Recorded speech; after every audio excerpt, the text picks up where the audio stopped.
Good morning, Methacton, and welcome to the Warrior News. I'm Sarah. And I'm Elena. Today is Thursday, April 21st, and the C-Day. Please stand for the moment of silence, followed by the pledge to the flag.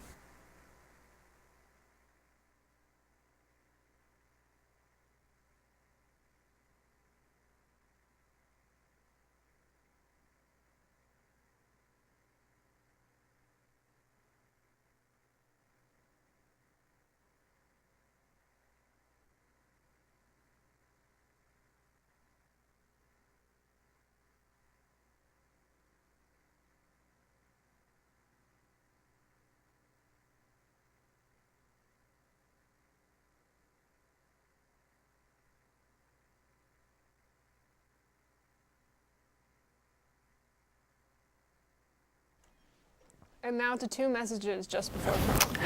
Hi, Methacton. With the school year coming to a close and prom right around the corner, there's a story that I wanted to share with everyone. Many of you know that I've been teaching and coaching basketball for more than 20 years. What you may not know is before that, I had the opportunity to play basketball at Eastern University. During that time, I have many great memories, being a part of a team and going to college. But it was also a time in my life when I experienced a couple real tragedies that greatly impacted and influenced my life. And really coming out of those experiences, I had a different sense of perspective and purpose. Those experiences in particular were the tragic loss of two of my close friends in separate automobile accidents. And I really want to talk specifically about one of those situations today. Daryl was a teammate of mine at Eastern. He was a great basketball player, but beyond that, he was a great young man and really popular amongst the student body in general. Had a great personality, he was dynamic, and he had a lot going for him. One Thursday night, late October in 1997, he was out drinking with some friends and decided to drive home. Like so many among you, I'm sure, he heard messages as he was growing up about why you shouldn't drink and drive and the dangers associated with it. And I'm guessing he thought this could never happen to him. When Daryl didn't make it home that night, his roommates called the police, and they went and searched for him, and they found his car wrapped around a tree off of a winding road, and Daryl was pronounced dead at the scene. So the days that followed that event, I don't remember real well. Much of it was a blur. But there's one vivid memory that I do have, and that's from the funeral.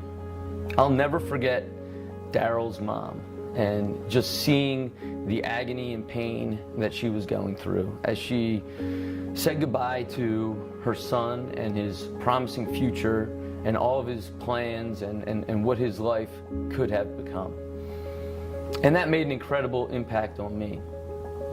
So why do I share this with you guys? Just this past weekend, I had the opportunity to celebrate Mother's Day with my family. I was with my mom and my wife and my 3 kids. And I thought about the fact that my mom's been able to experience so many of the dreams and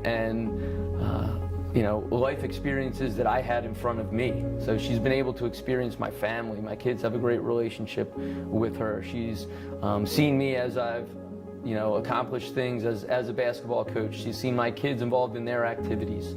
And when I got home last night, I thought about Daryl's mom and just wondered, what this Mother's Day was like for her. I haven't seen her since the funeral. But I wonder what every Mother's Day has been like, what every day has been like, as she thinks about, her son's lost life and the hopes and dreams that were shattered.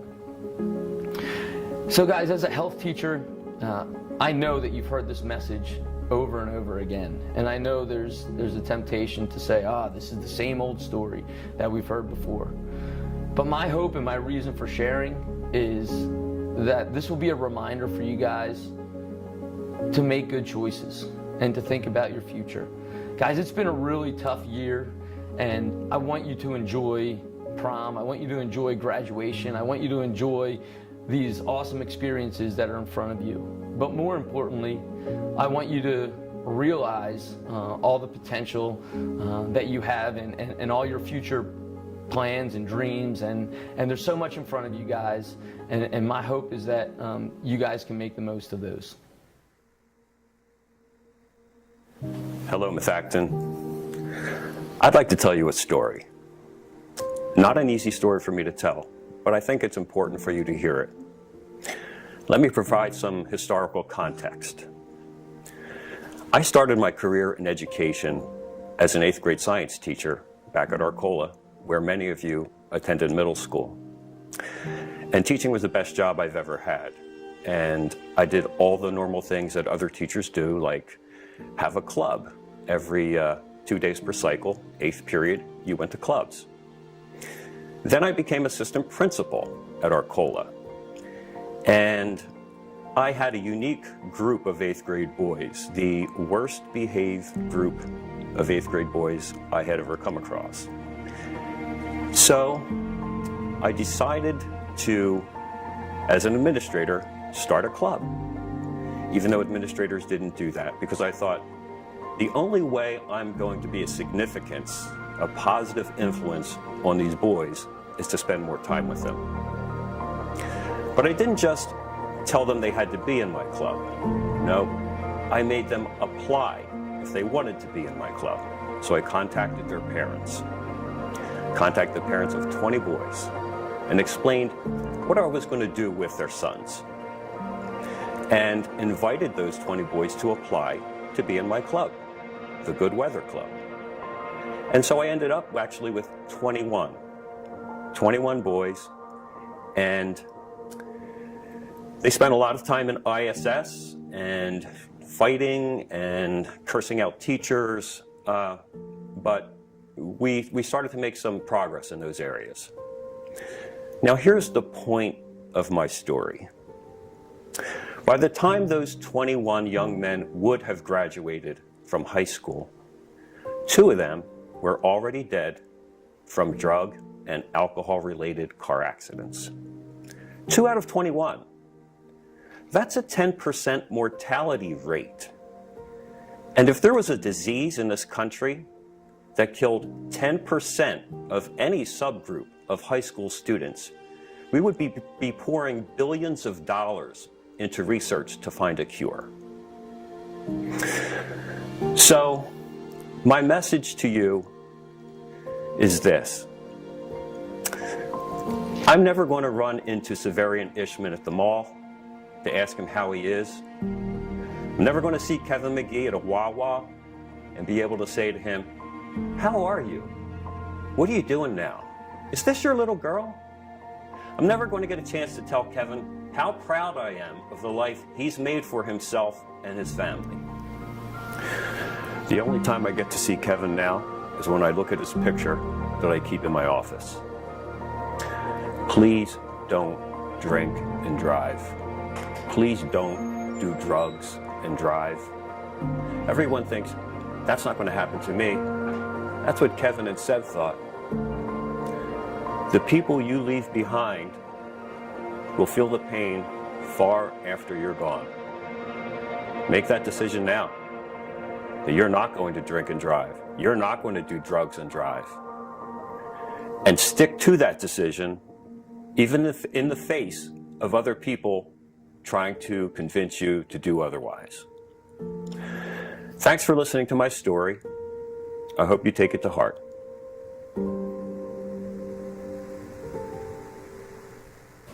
Hi, and welcome back to Question Corner. Outland and Nessenson are now tied with 14 points in their bid for free film festival tickets.